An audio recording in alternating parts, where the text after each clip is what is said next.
Hey, this is Matt. Once again, welcome back to another video. This is another paid request, this time for Frame by Frame.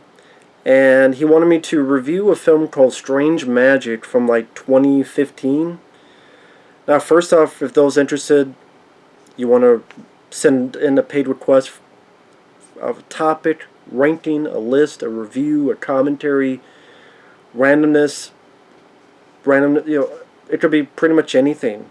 Talk about video game, talk about a reaction, whatever it may be. Feel free to send either directly to my PayPal or join my Patreon. Both links are down below in the info box under the video. Now, Strange Magic, I didn't know what this was. I know Fabio talked about it because Frame by Frame sent him a request for this as well. Damn thing making my nose itch. It was a story that was made up by George Lucas.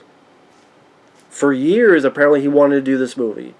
Now, he did not direct the film, but he came up with the story behind it, and this was a massive box office bomb. It came out, and it disappeared just as quickly as it came. It came and went. It's a 2-second deal.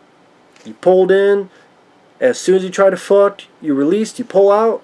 You got dropped off the corner, and you were never remembered again. So it's a dead fuck. And the computer don't lie.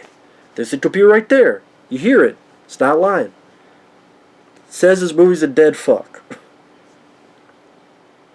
And you don't want to be a dead fuck. And George Lucas sometimes is a dead fuck.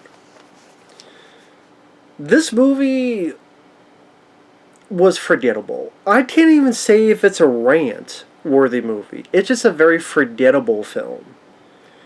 The animation at times is fine. I don't mind some of the designs. What's funny is if you look at the poster over here, and let me move the computer a little bit so it's not hearing the noise, because I have a fan underneath to keep it cool, so you're not hearing as prevalent. But that poster, those creatures, which you think maybe are the lead characters, they're not. Most of those characters are small supporting roles that some you barely see. Which I find funny, they market those creatures, but then they're barely in the film. The main characters is like a fairy, and then this ugly bod teen insect, voiced by Alan Cumming. And it's loosely based on A Midsummer Night's Dream. And they love talking about love, because it's one of those what the fuck is that? Jukebox karaoke movies. What does that mean? Imagine a jukebox with a lot of random songs, but make them all love songs. You press play and you get someone to sing it. So one is singing like the Elvis Presley. Well, other people sing this song too, but I always remember the Elvis Presley version. Falling in love with you, only fools rush in. Or Love is Strange, that song from the Dirty Dancing soundtrack, that song pops up. Or Crazy Little Thing Called Love, ba-da-do, ba-da-do-do-do. A Crazy Little Thing Called Love, that I heard in Son-in-Law with Pauly Shore. Wild Thing, You Made My Heart Sing. The soundtrack says Addicted to Love is in here, but I could not hear that in the movie. So I don't know if that's actually in the movie, if so, where it's at. But apparently it's part of the soundtrack, but I couldn't find it in the movie. You know, you're addicted to love. I did. If you've seen the movie and it's in the movie, you let me know where it is in the movie. I might have missed it. If it's not in the movie, I'm surprised it's not in the movie. Even real quick, like randomly, Barracuda. Ooh, Barracuda. Dun dun dun dun dun dun dun. Bow. Or I'll Never Fall in Love Again. Like all these fucking love songs just randomly put into some emo girls, 14-year-old emo girls MP3 player.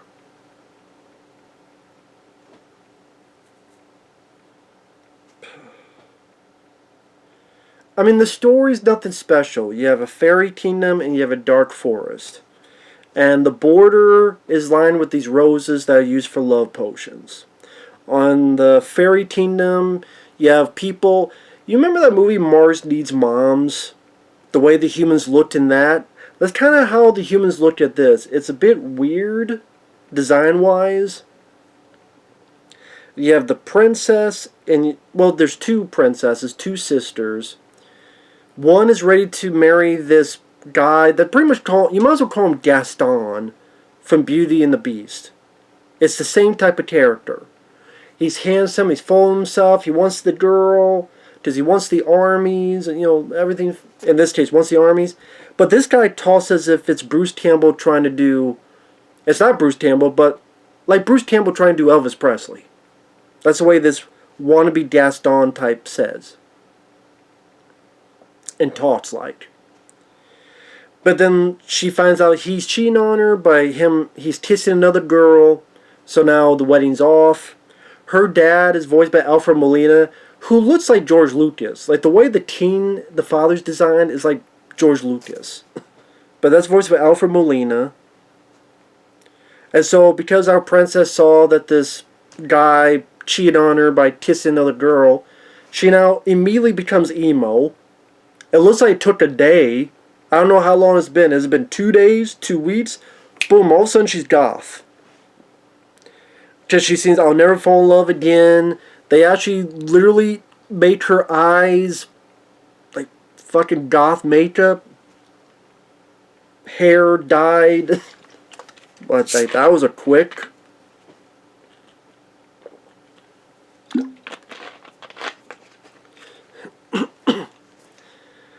And then on the other side, you have this dark forest. I did the bod king. Is this insect looking thing, voiced by Alan Cumming. And you find out that he's like this, and he hates love because someone fucked him over. And it's kind of like they stealing from a lot of other animated films, like Shrek, with the whole no one will love me because I'm so ugly and because blah blah blah. Again, it's like, who to love something so ugly? I'm like, was that kind of the story of Shrek? Princess Fiona loving Shrek, even not caring what he looks like. And then you have the thing where she turns into an ogre and say, well, let true love prevail. That's kind of what the whole point of this is. Again, the villain's like Gaston. You could maybe even say part of the plot's like Beauty and the Beast type of plots. Kind of like Beauty and the Beast melded in with Shrek. And it's just very uneventful. Alan Cumming sings songs like, take a look at this face, 'cause I'm evil.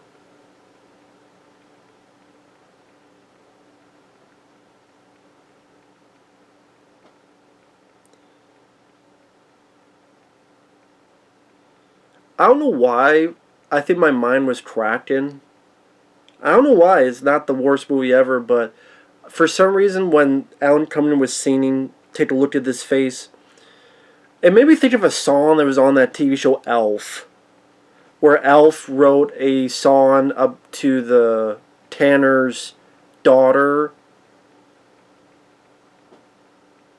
Just not another pretty face. It wasn't because he had a crush on her, it was because he wanted to make her smile because she got dumped by someone.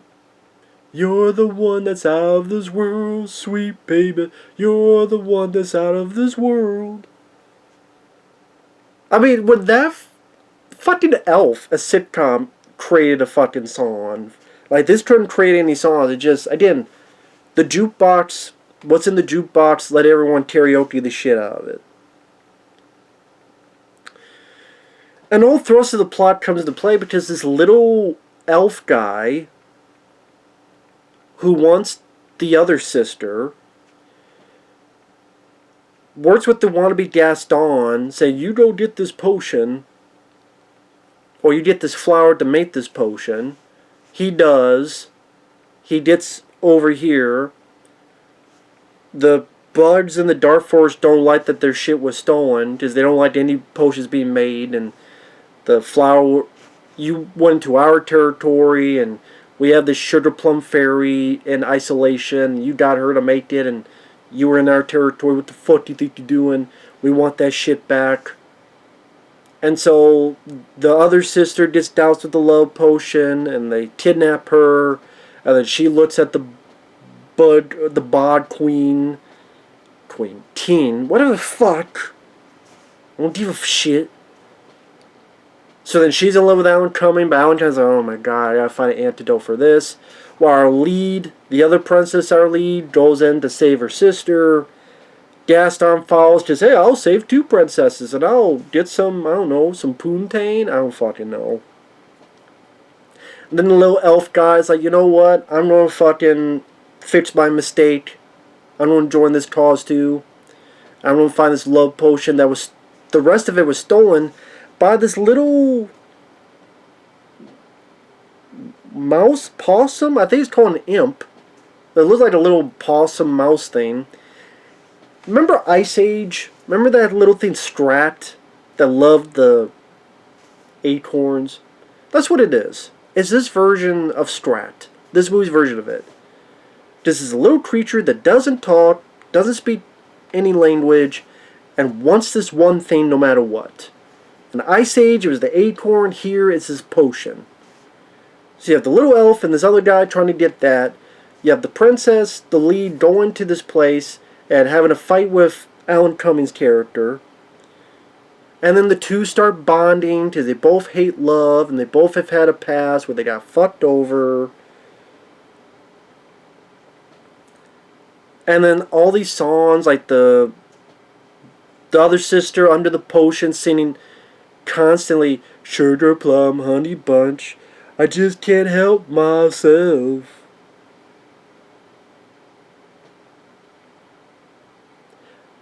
And then we're supposed to buy that the lead and this bod queen. I keep wanting to say bod queen. Does not even know his fucking name. Actual name, if he even had one. And then apparently they start falling in love. And then the wannabe Gaston comes in and little fight breaks out. And in order to step out of the love potion, you just take a look at someone who you're really in love with. So real love overpowers the love potion. Oh, how convenient. That's good to know. So the lead gets this love potion, then looks at the bod teen, and she's over it and punches the wannabe Gaston in the face.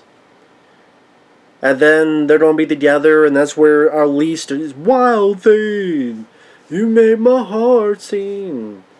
And then this little elf gets with the other sister, even though he's a fucking little creep that tried to potion this lady and to make her fall in love with me.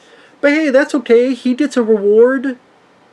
He was just a little creep that was going to force this love potion onto this. But hey, that's okay. He gets a pass. I'm like, if you want to see the story done, just go watch Shrek. As in, it is like, let's take a little bit of Beauty and the Beast, a little bit of Ice Age with the Strat character, and Shrek, combine them together, have a little bit of animation from Mars Needs Moms, or some of these other, like, character designs. Some of the more interesting creatures, let's put them in the background, but on the poster, we put it up front and center, over there. And the songs are just, there's a lot of love songs. I mean, there's a lot of, from what I read up, usually in a movie there's maybe 5, 6, 7 songs, but here it's like 13. Sometimes it felt like it never ended with, it's like one after another of songs. That's why I'm surprised they didn't have Addicted to Love. You might as well say it, you're addicted to. Or yeah, fuck, might as well put Aerosmith, I don't wanna miss a thing. I would laugh if somehow love in an elevator, living up while I'm going down. It's like, wow, that's weird for kids. They don't have that in it, but I would laugh if it did.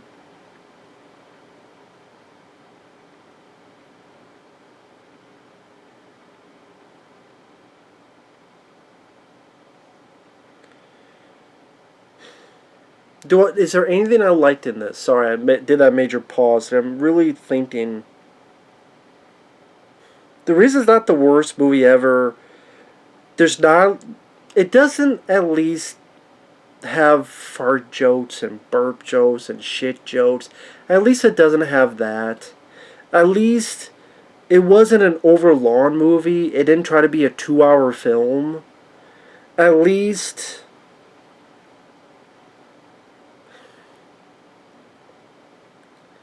there's one or two smirks I got out of this. Like there's a bit where the little elf and this strat-looking character are fighting over a potion. He pushes the thing off, and then when he turns, like, "Are you okay, little guy? Are you okay, little guy? Little guy?"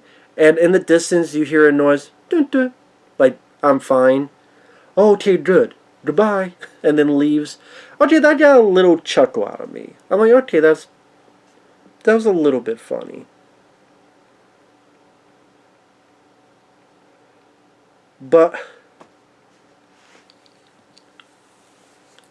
it kind of just made me go, why did George Lucas take all this time to want to make this story into a thing? There's a reason why I never heard of it. I'm sure you haven't heard of it either. It came and it went like that. It doesn't have original new songs. The songs it does have, you've heard sung better in various other ways. Just crappy versions of these songs. Love, love, love, love, and love. I'm like, again, Shrek did that better among these other movies. And there's just nothing that memorable or really much to stand out from the pack. Its worst sin, it's forgettable. It's a very forgettable movie. And I guess, you know what, I will put rant on the front of it. It just won't be a raging rant. I'll put rant, because I've been mainly complaining about it. I'll put rant. It's just, I'll put rant in front of the title because I'm not a fan of the movie, but it's just, again, its worst sin, it's just forgettable. It's just a forgettable film. You won't remember this a week after watching it. If you do, feel free to let me know why. With the multitude of animated films out there, some of the designs, like when you see the wannabe Gaston, he's riding a squirrel that has a little bit of armor plating on it. That was a cute design. I'll give you that. In the Dark Forest, some of the creature designs, I mean, it's not that bad. Again, just the animation was there. I mean, it didn't blow me away. I thought the design of Alan Cummings' character was rather lame, like face-wise. I'm like, didn't do anything. It wasn't so memorable or ugly or anything. It just, I thought that character could have been designed a bit better. Alan Cummings' character. Then the fairies with the human faces, they just, I